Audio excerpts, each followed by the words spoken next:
listening to Shop Talk with your host, Kevin Tetz. Brought to you by Eastwood Tools. Everything you need to do the job right. Hey, thanks for listening to Shop Talk, brought to you by the Eastwood Company, helping you do the job right for more than 35 years. I'm Kevin Tetz, and today we've got one of those guys online that walks softly and carries a big, brush. He's one of the best pinstripers I have ever seen and has cut his teeth and created a niche the old school way by doing the work with incredible skill and integrity, creating a reputation that both precedes him and follows him. I don't really know what that means, but listen up as we discuss the finer points of automotive fine art with Rick Harris. Hey, thanks for listening to Shop Talk. I'm Kevin Tetz, and we have got an interesting cat on the phone. Sometimes there's people in your area that you know they're there, you know of them, you know their reputation, and for whatever reason, the stars just have not crossed your path. Such is the case with this guy. He's considered a local treasure. I'm in the Middle Tennessee area. We're talking about Rick Harris, a custom painter and a pinstriper whose reputation precedes him. Rick, how you doing, man? Kevin, I'm doing good, buddy. How's everything going? Man, if it was any better, I'd have to be two guys to soak it all up. How about you? Well, I have been absolutely covered up with work here lately and trying to retire, but they're not going to let me, so as long as I can make money with a little brush, I'm going to stay with it. I love it. I love that attitude. Well, it seems like there's a lot of people in your corner, and like I said, you've certainly developed a great reputation, and I've known about you for a long time, since my days back in collision repair, but we'll get into that a little bit later. One question for you. I read your resume on your website, which is rickharrispinstriping.com. Quick question. Do you love or do you hate Volkswagen Beetles? Well, you gotta love them. That's how I got my start, and it was not my fault that I ended up with a Volkswagen Beetle. And to be perfectly honest with you, I got out of the Navy in October of '68, and the hot car at the time, obviously, was a '69 Z-28 Camaro. So, being 21 years old and fresh out of the Navy, you know what I wanted to get. Oh yeah, yeah. So, I had a neighbor who worked at Capital Chevrolet, so I go down to the dealership and pick me out a car, and had a white 69 Z 302 4-speed with other orange stripes. I was going to be the coolest cat in town. Mm-hmm. Big problem. My dad had co-signed for me. Well, so I get my dad down at the dealership, and hell no, he's not going to sign for a hot rod, so the only thing he would co-sign for was a Volkswagen Beetle. And going from a Z-28 to a Beetle, I don't have to even tell you, this was a big disappointment for me. And I didn't speak to him for a month or two, but bottom line, he co-signed for the Beetle, so I ended up with a Beetle.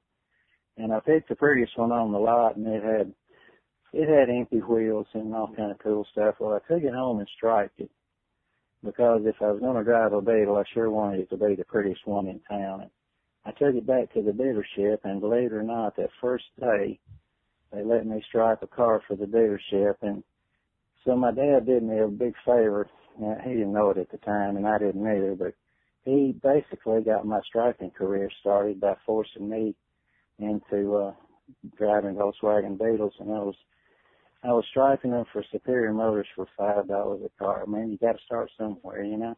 Yeah, absolutely, yeah. Well, for what it's worth, the VW Beetle is one of the best OE cars I've ever driven in the snow. I grew up in the Northwest, and boy, those Beetles would go anywhere that you could point them, and I like the cars.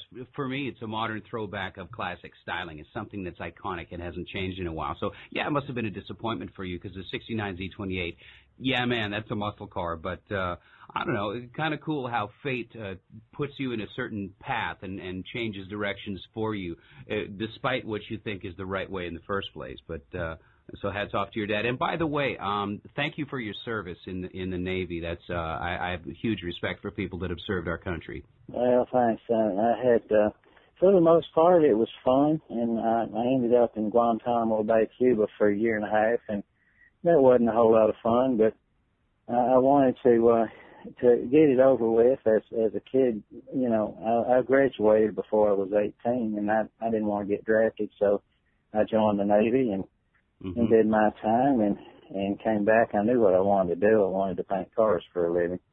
And right.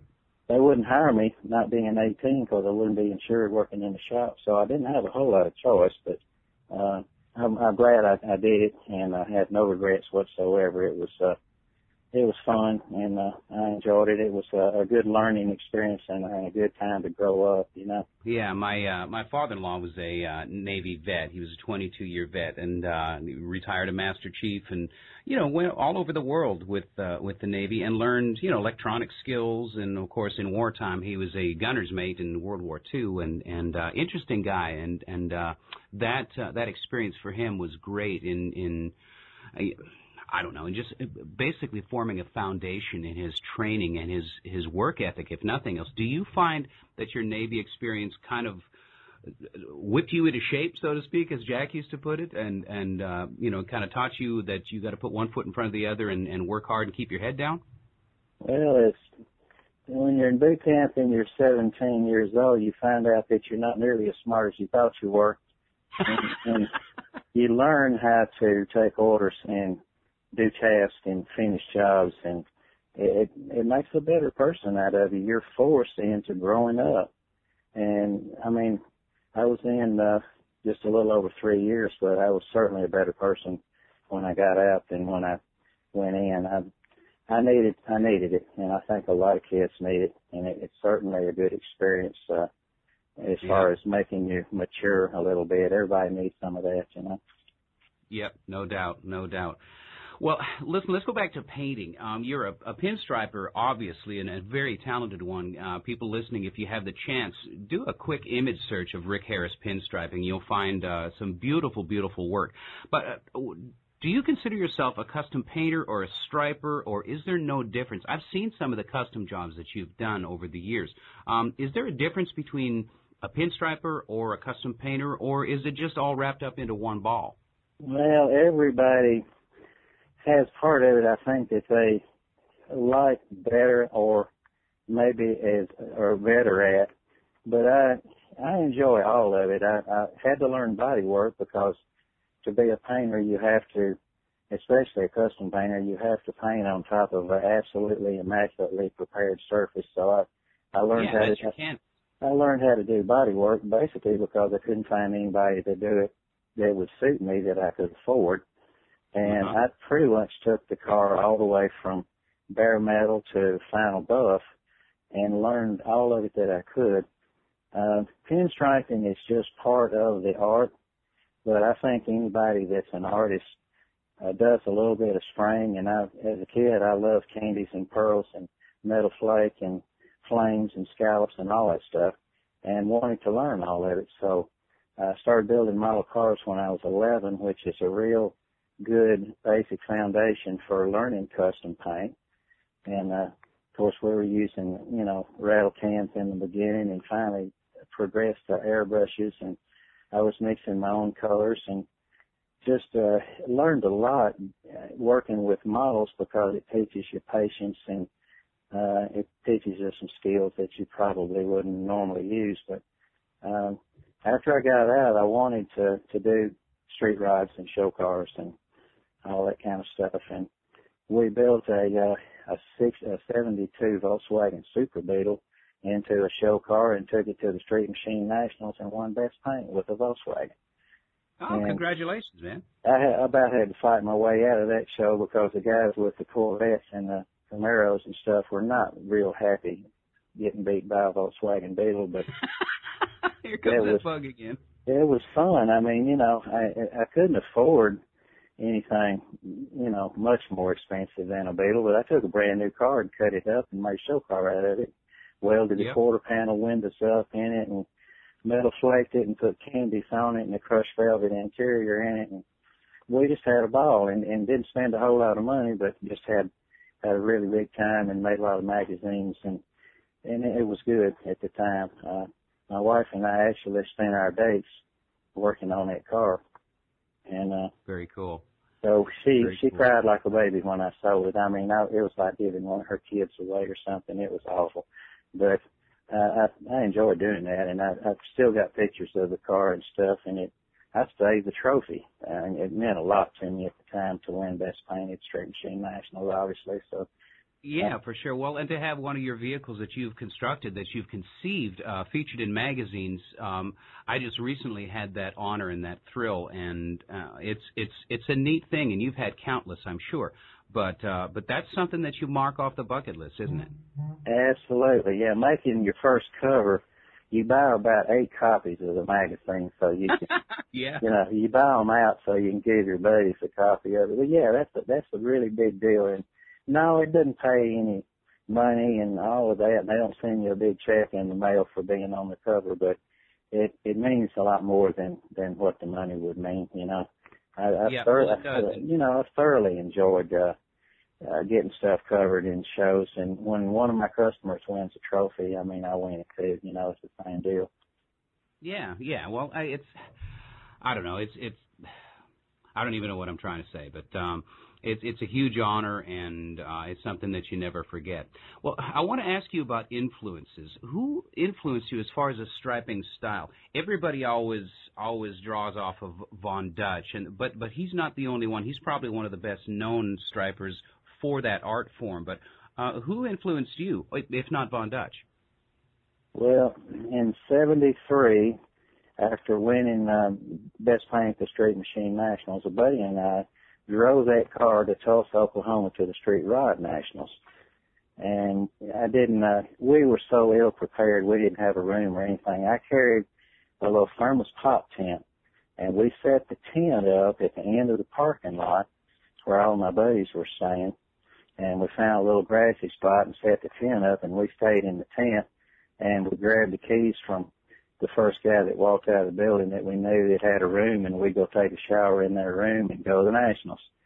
And in the process of walking around seeing everything, which the Nationals back then was just an amazing experience for anybody that had never gone. This was a big deal.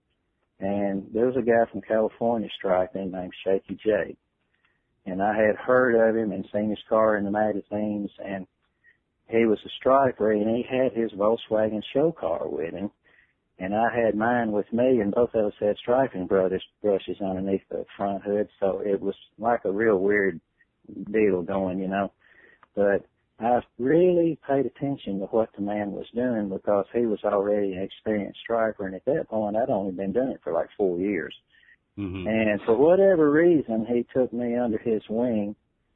And that weekend, in 2 days, I learned more about striping than I had learned in 4 years of doing it on my own. He literally turned me around right in my path and just taught me all kind of little subtle tricks and things to make my work better and the right kind of brush. And Wow. Isn't that something, how somebody can inspire you and the light bulbs just start going off? Isn't that a wonderful experience to have? I was just in the right place at the right time, and the man that taught Shaky J how to stripe was Von Dutch.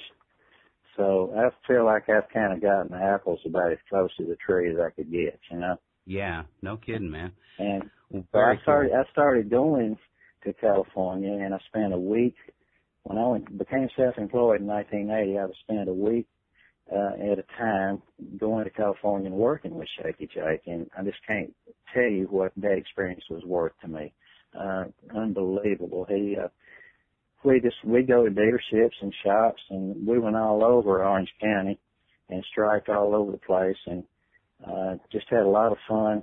And I made him some money. I didn't go out there for the money. I went out there just for the experience. And I learned more new tricks hanging around with that guy than it's just unbelievable what he taught me. And he got cancer and died on me in '87, but I never forget the time we had together and what I learned from hanging around the guy. He was a good person, but he wasn't afraid to teach me all the stuff that would make my work better. And well, on top of that, Rick, let me interrupt you here. He wasn't afraid to show you, and he was fearless in that, because a lot of people are very closed with their art, and they, for whatever reason, don't want to share it. But that goes twofold, my friend. You were open enough to shut your mouth and listen. And that's a huge part of it too. You have to be receptive to what somebody's telling you. It's very, very important. So hats off to you for being humble enough. You're making your living in that trade, but to listen to somebody like that, to know that you had to step back from what you knew how to do and sponge up that knowledge and sponge up that information and do it humbly. That's a skill that I don't know. Let's go back to the Navy. Maybe that's a skill that you learned in maybe some of your more formative years. What do you think about that? Well, my dad, one of his things was, if you're going to get better at something, hang out with people that are better than you are. And I definitely got my skills improved dramatically hanging around with Shaky Jake. And because he was so good at the time, he was one of the leading Southern California pinstripers. So, he taught me color combinations and proper line placement on cars and what a good design looked like and why a mirror design had to blow towards the rear of the car and just all this kind of stuff. I mean, it's things that most people don't even think about, but he had learned all that from Dutch, and Dutch was very technical about what was correct and what wasn't and why designs have to balance and all that kind of stuff. And it was a learning experience that I'll never forget. I took pictures on every trip I took, and 20 years later, we put him on the cover of Auto Art magazine, and I don't have to tell you how good that felt to me. It was kind of me paying him back a little bit for all that he had. Yeah. Very nice. Yeah, it was cool. It was a good feeling, and got a lot of good response off of it. And we featured him in the magazine and put him on the cover 20 years after he was gone. But he influenced a lot of people and taught a whole bunch of guys how to stripe. So it was a good thing. Very cool, very cool. One of the things I remember seeing, I went to a car show. It was an outdoor car show. This is probably maybe 10, maybe 12 years ago.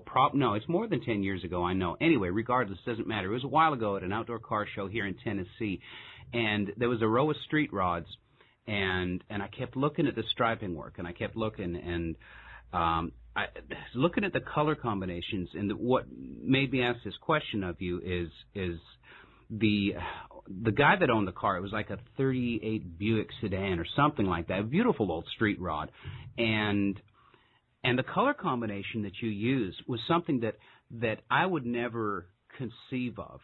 I tend to look at the color wheel as families of colors that work together, but you, my friend, it's like you went across the color wheel with a compass and said, well, this is so far opposite of that it has to work. And I don't know what your thought process was, and maybe that goes back to your influences, but it was, in my mind, it was a bizarre color combination to go on the top coat color of this car, but it worked perfectly. And the owner of the car said, yeah, that's Rick Harris. That's a Rick Harris job.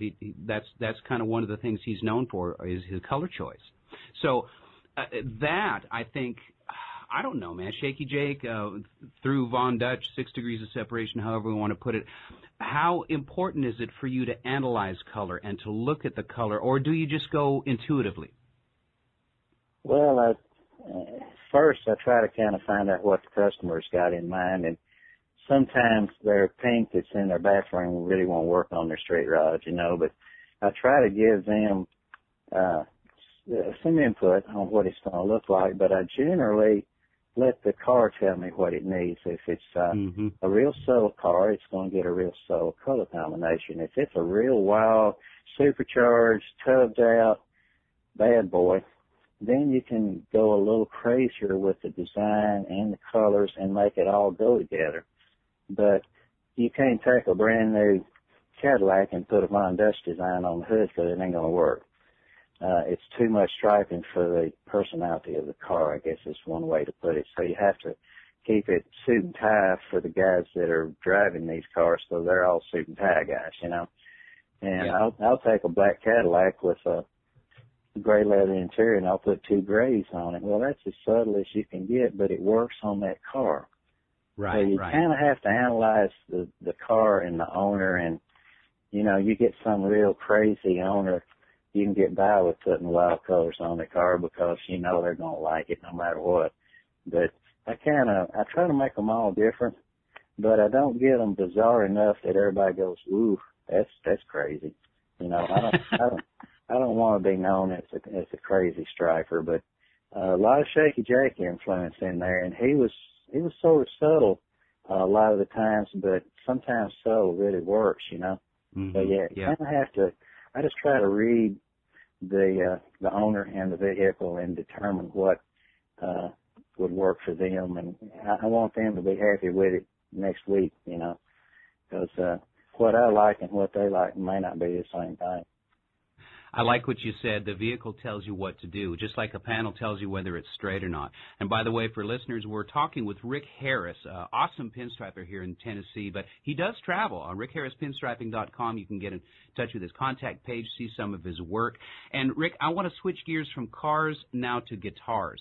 I used to be a starving musician, so these beautiful instruments that you've been working on for the Gibson Custom Shop, they are near and dear to me. Talk to me about the Billy Gibson aged or the relic Les Paul that you've been working on. That's crazy. I'm sorry, Billy Gibbons. I said Billy Gibson. I mean, anyway, Billy Gibbons. This whole deal started about a year ago, and they had to get with Billy and get a contract written up. And bottom line, he had a guitar that somebody had striped for him that they wanted to duplicate. And so he brought this guitar in, and they actually duplicated the guitar so exact, they scanned the neck and did a program on it and cut the necks for the guitars that we've been building exactly in every dimension as the neck on his original guitar. And so it'll play the same and feel the same and all that. And the original deal was for 300 gold top Les Pauls, and these are all outfitted with electronics from the 50s. They've got a different trim. The binding is the same color it was back then. A lot of details on the guitar that make it look old, although it's brand new. And the first 150 were striped and cleared and buffed, and they call those VOS. And Vintage Original Spec is what it stands for. And so we did, the first 150 were real pretty, and they're like $5,600. So the next 150 are all aged, and they crack the clear with a blade. They score it with a razor blade and make the clear crack. They take some of the paint off. They knock dents in it. It's crazy to see them take a brand new guitar and beat it to death with a railroad spike. But I'm serious. They take, I stripe them in one shot so they can buff part of it off. When they get through, part of my striping's gone. It's gone.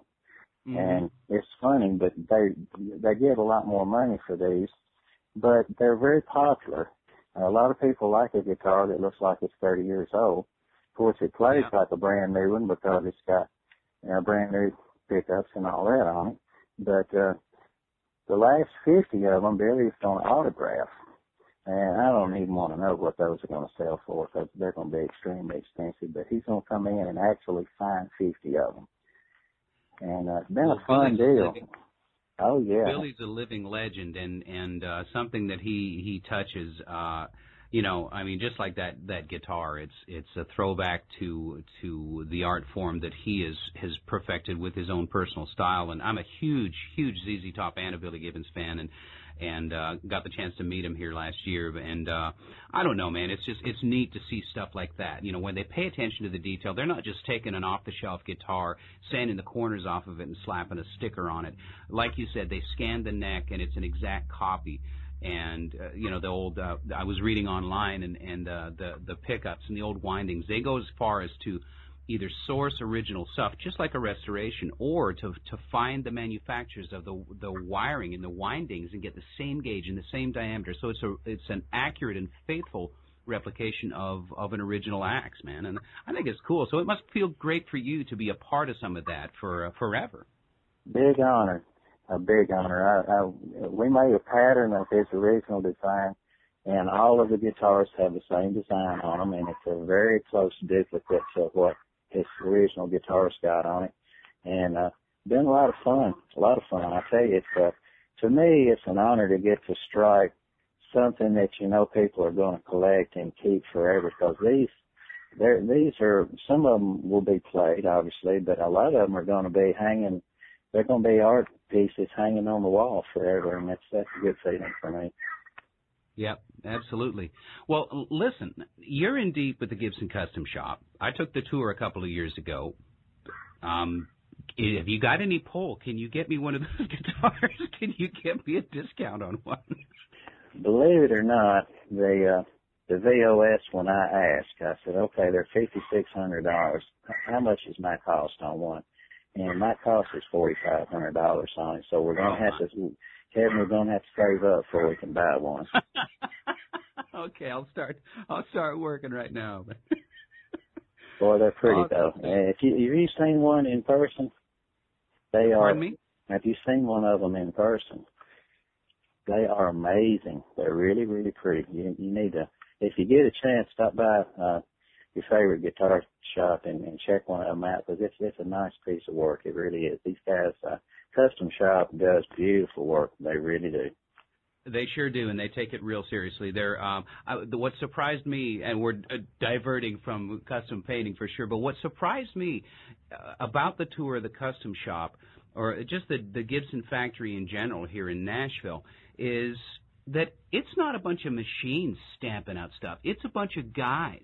It's a bunch of people that are talented. The ladies that scrape the bindings, and the guy that, you know, he's got guitars hanging on a conveyor, and it's all hand craftsmanship, and I don't use that word lightly. It's craftsmanship. And the buffing, there's a guy next to a buffing wheel as big as, you know, my brother, and he's holding the guitar body, getting the perfect gloss on that thing.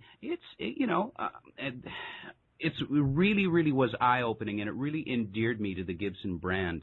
So to me, for what you and I do, Rick, as far as our hands-on experience with cars, those guys are no different. They're true craftsmen, they're true artists in creating something that they love. So I don't know. I think maybe that's one of the connections between music and rock and cars. I think is the respect for the craftsmanship.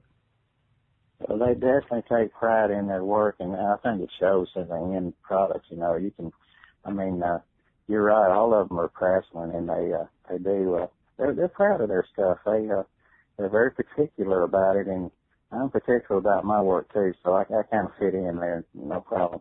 But yep, absolutely. I've been doing this since the first of the year, and been a great experience. I'm looking forward to doing some more with them. Excellent, man. Well, listen, I want to ask you about a car that I saw. It was a long time ago. I became friends with Joe Elmore and Stacy David, and I know Chuck Hansen as well, but not as well as Joe. I worked with Joe for the last 8 years at RTM Productions, hosting one of their shows. But I remember going into the Horsepower Studios when they were still up in Madison and seeing this little Deuce on I think it was a buddy lift, but it was a car lift. A beautiful paint job. It was a purple candy, it looked like, with a flame job on it. Tell me a little bit about that car. What got you into that situation? Did they contact you to paint that car?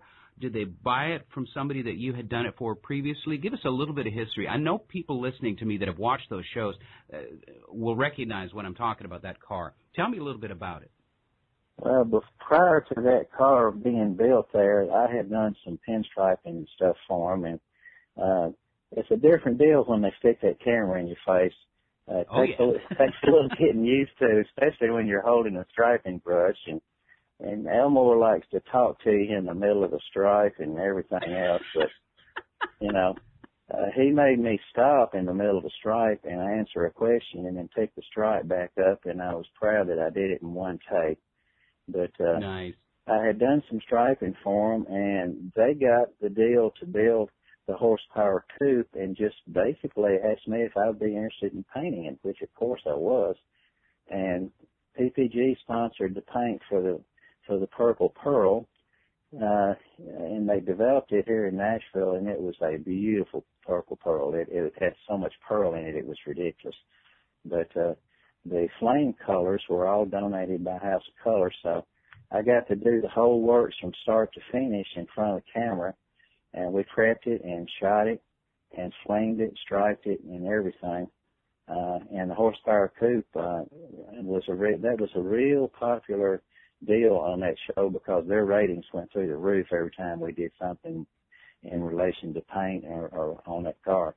But it was an awful lot of fun working with Joe and all of them, and I'd like to do some more stuff with them. It was a great experience, and you learn how to speak in front of the camera, and you learn how to work around the camera. It's a different experience altogether from what you're normally doing, but that was a great big project to be involved with. I thoroughly enjoyed it. That car got a lot of ink and was very, very well known in this area. You know, it's on the sign at Tennessee Speed Sport. The car that's on their sign is that car. Do you know if that car's still around? It got sold, and I'm not sure where it ended up. It went out of state. It was local for a while, and then they ran it through Barrett Jackson and sold it, and it ended up somewhere else. And I'm not sure where the car ended up, but I was sad to see it leave the area because I enjoyed going to the shows and telling everybody, hey, check it out. That's the one we got on TV, you know. Yeah. It's bragging rights. Was it a glass body or a steel body? It was a glass body, and everything was brand new. Richard Jones built the car, and of course Chuck and all of them got a lot of donated parts and what have you. But when I told them I wanted to put apple green stripes on their purple car, they all looked at me like, "Really? Are you serious, man?" And I put we did the dash, and I put a little apple green on it, and they were like, "Yeah, that works." But they didn't have a clue, you know. But I knew what the car needed, and that was just a great little project to be involved with. And I still got pictures of the whole deal all the way through from when we started. It was great, a lot of fun. Yeah. I had the opportunity to do a paint job and a flame job, of course, with some friends on the TV show on the truck show. We did a Downs-bodied 34 Ford pickup, and the fiberglass presents its own set of challenges, but that's a whole other conversation. But the color combination we did red fenders and a black and red two-tone body. And the way that hood came up is it was a forward-lifting hood with a weird reverse mechanism on the hinge. But we had the flames coming out of the hood sides and into the doors. And the dividing line between the upper and lower two-tone right along the belt line of that truck, we used apple green. And it was out of a different palette of colors. It was out of the what was used to be called hot hues out of the DuPont line, but it was literally called apple green. And when we talked about the color scheme, it was myself, Tommy Boschers, and a fellow named Brian Botkers, who was a staff painter at Downs at the time. Great custom painter. And Tommy's a Renaissance guy. He's a local guy here, and wise beyond his years. A very skilled custom car builder as well. And we said, yeah, green dividing line. Anybody else that we talked to about that, they just thought that was the craziest thing. We ordered the color, and they, but it's what the car needed. It was the perfect dividing line for it, and it was. I have to say that guys like you forced my mind open to think about alternatives like that, rather than something in the red family or that's a blend between red and black. So I just want to say out loud, thank you for whether you knew it or not. Just by your examples, you've had a hand, and I'm sure I'm not the only one. You've had a hand in opening people's minds to what works and what doesn't, and those are perfect examples of that. So we appreciate you, man. Thank you. And the first rule in custom painting is there are no rules. So you just, I like it. You pick what you like, and in striping, if you throw a color down and you go, "Oop, that ain't it," you can always wash it off and do something different, It's not permanent until that coat of clear goes on, but I have I experimented on these little panels. If I need to try a new color combination, I do a little stripe panel. And the panels are kind of, that's what everybody is doing now. They're doing these little panels, and they're doing charity auctions and selling them. And yeah, Shaky Jake and I had that talk in the early 80s. He said, what happens to our work when we're gone? I said, what do you mean? He said, well, all these cars that we do, what happens to them? I said, well, they get crushed and repainted, and, you know, they're gone. I mean, 10 years after a striper is dead and gone, his work is too. So what we decided was, if we did some panels and framed them and hung them on the wall, it became permanent art at that time. And so I carried a couple of panels out there and had him stripe one of them, and I striped one and gave it to him. And I don't know where it ended up, but I still have his striped panel, and he signed it. Shaky Jake is still alive, and it is the only panel the man ever did. Oh, wow. And so it's worth a lot to me, but I've had people try to buy it too, and they've offered some stupid money for it, but it's just not for sale, because to me that is like the ultimate souvenir to have. But everybody started doing these panels and putting them on the wall, and we've made art out of pinstriping, where when it's on the hood of a car, that people don't really consider it art, it's just striping, but you cut that chunk of hood out and hang it on the wall, all of a sudden it becomes art. So I don't know how to explain it, but I'm glad that it has evolved to that point. But that's basically how everybody experiments with new ideas. They do a little panel, and if it looks cool, little test panels. Yeah, you put it on your buddy's car if it looks cool on the panel, you know. Yep, exactly. Well, let's switch gears again, Rick. For somebody that wants to learn pinstriping, there's lots of videos, there's stuff on YouTube, there's tutorials, there's lots of guys that have done stuff, and you and I have talked about maybe doing some videos, and I would like to talk about that down the road and do some stuff, whether it's on the internet or whatever we do. What would you say to somebody that was trying to get into it, that wanted to learn some skills? Where would you point them as far as instructors or videos or inspiration even? Well, there's several videos available. There's some DVDs that are fairly instructive. They show you the basics, but the best thing for a person to do that wants to learn to stripe is go to one of these panel jams at a car show or an individual shop and learn how to stripe from experienced guys that are there working. Bob Bond has a stripers reunion every year in Lee Summit, Missouri for 3 days. He feeds everybody for 3 days for $70, if you can believe that. But last year, over 40 stripers showed up, and they work in one shop for 3 days. And we've got guys that do gold leaf. We've got guys that do lettering.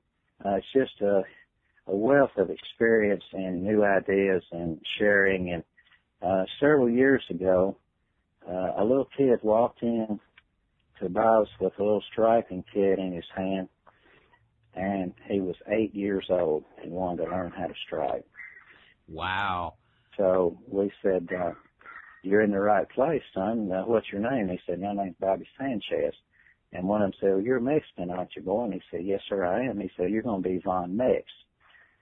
To this day, he's still Von Mex. Nice. He is about 20. He's about 21 or 2 now, and one of the best stripers. I mean, in that part of the country, he comes every year and just gets better and better and better. And he wanted to learn to stripe, so he came to our little get-together, and that's probably the best thing he could have done. You've got to get around people that are doing the work to watch them and learn from them. And one of these, they just had one at Louisville at the car show. They had a panel jam at the car show, and there was 50 maybe showed up from all over the country. I mean, they came from Los Angeles and everything to this deal. And I carried a guitar up there and striped it, and it brought $1,000 at the auction. But all the money went to kids' charities and St. Jude and stuff like that. And it's really a lot of fun, but you learn something. I mean, I've been doing this 45 years, and I still learn new stuff every time I get around these guys that are so good, you know. Yeah. Excellent stuff. Well, Rick, what's going on? What's next for Rick Harris? Rick Harris Pinstriping. I noticed you got merchandise on your website. Are you as passionate about it now? Are you kind of stepping back and letting the world happen a little bit? What's up in your future? Well, there's so many stripers that are dying off on us that several years ago I decided to start teaching classes in striping. And this year I'm doing 4 classes altogether. I want to pass it on because this is an art form that needs to keep going, you know. And we need to get kids involved and get them off the video games and get a brush in their hand and teach them a little skills and a little craft and get them fired up. And I've been teaching classes now for several years, and it's a one-day class, and I just want to pass it on because there for a while, if you were on the cover of Auto Art magazine, you were deceased. And it was, I'm serious, there's just a lot of good stripers had left and took all their skills with them, you know. And it's sad to me that they didn't pass it on because some of these people were extremely talented. I mean, did stuff that people still can't figure out how they did it, you know. Right, but I'm still going to stripe, and to answer your question, yes, I'm still as passionate about it as I ever was. If it's something you truly love, it doesn't get old, and I think the ability to do this is a gift, and a lot of people use their gifts and some don't, but I've always thought this is what I was put here to do, and I've tried to get real good at it and keep it going and keep it interesting. And there's nothing more fun than taking a street rod and putting a nice striping job on it, because you're going to see it at car shows and at the cruise ends. And, hey man, did you stripe? Yeah, I sure did, man. What do you think? It's still a lot of fun. You got to be proud of your work, and you got to sign your work. Shaky Jake said you have to be able to cover your name with a dime. So if your name is Krizanowski or something, I guess you'd have to shorten it up. But I've always, I go around looking for signatures, you know, because if you're proud of your work, you got to sign it. Because if you don't sign it, somebody's going to claim they did it. And so I still sign my work and always have. But no, I still enjoy doing it as much as I ever did. It's still a lot of fun. It's creative. It gives you a chance to show off, if it will, and you learn new tricks all the time. I'm still learning. There's new brushes that are coming out that weren't available before that make it a little easier. They have a 7-0 striping brush available now, which is amazing for little bitty tiny stuff. Right. And a few years ago, the smallest striping brush you could get was a 3-0, you know, and now they're getting them smaller and they're fine tuning them and making them work better. And it's a never ending deal. It's always something new. Every time I go to one of these shows, I see something different that I hadn't thought of before. Very cool. It's still fun. I still enjoy it, and I want to die with striping brush in my hand somewhere having fun. Well, you know that Shop Talk is sponsored by the Eastwood Company. I'm a huge fan of the Eastwood Company and proud to be working with them on a couple of different things. One of them is utilizing technology. I mean, you and I talked before about being dragged kicking and screaming into this world of high tech, and me being in television and in the music industry before that. I'm familiar with the curve and this unbelievable amount of technology that's at our fingertips right now, which is a good thing. It can be intimidating, but it's a good thing. Where I'm going with this is one of the things that I'm doing with the Eastwood Company is we're doing live workshops with an internet connection. My shop down here in Tennessee, which is not very far from you, I'm in Columbia, Tennessee. We broadcast through the Pennsylvania hub all over the world, and we do it live, and we can have interaction. We can have people ask us questions while we're doing a seminar. And, you know, we keep them to about 30, 45 minutes, something like that. And it's a blast to do. I'm in the room with myself and a videographer, and 1,000 or 5,000 people watching online as we go, and then the downloads after that are insane. I love this technology, and that's one of the things I'm most excited about working with the Eastwood Company is learning this and that kind of stuff. So I know I'm getting long-winded with this, but I want to propose something to you, Rick. I would love to have you down to the shop here to do a live workshop, since you are an instructor and you're arguably a living legend, at least in this area, and a master of what you do. Would you accept my invitation to do a live workshop? Absolutely. No problem. Just let me know when. I'll bring a brush and we'll paint something. Man, that sounds great. I'm so excited about it. We're talking with Rick Harris, RickHarrisPinstriping.com. Please go online, look at his work, or go to a car show. You'll probably see some of his work. But I want to thank you, Rick, for taking the time out today to talk with us and share your experiences and your passion for doing what you do. I've got the utmost respect for you, my friend, and even though we've probably passed each other in the aisles of a SEMA show or a car show, I look forward to the day that I can shake your hand and we can start doing some real nice work together. Kevin, I appreciate you having me on, and I certainly will come down and we'll do some stuff together. Looking forward to doing a pinstriping video with you, too. I think that would be a lot of fun and also very informative for people that are wanting to learn how to stripe. Yeah, and I'm with you. I'm right there with you on knowing how important it is to make these skills available for somebody to draw from. And on that note, let's make it happen, dude. Yes, sir. Thank you very much. All right, we're listening to Rick Harris, RickHarrisPinstriping.com. Check it out. I'm your host, Kevin Tetz. You've been listening to Shop Talk, brought to you by the Eastwood Company. Do the job right with Eastwood.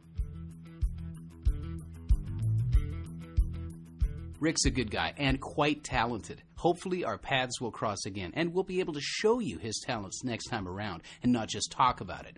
In the meantime, thanks for listening, and thanks for emailing questions into us here. As you know, big prizes are given away if we ask your question on the show. So for now, I'm Kevin Tetz. This is Shop Talk, and we are proud to be sponsored by Eastwood. So get out there and do the job right.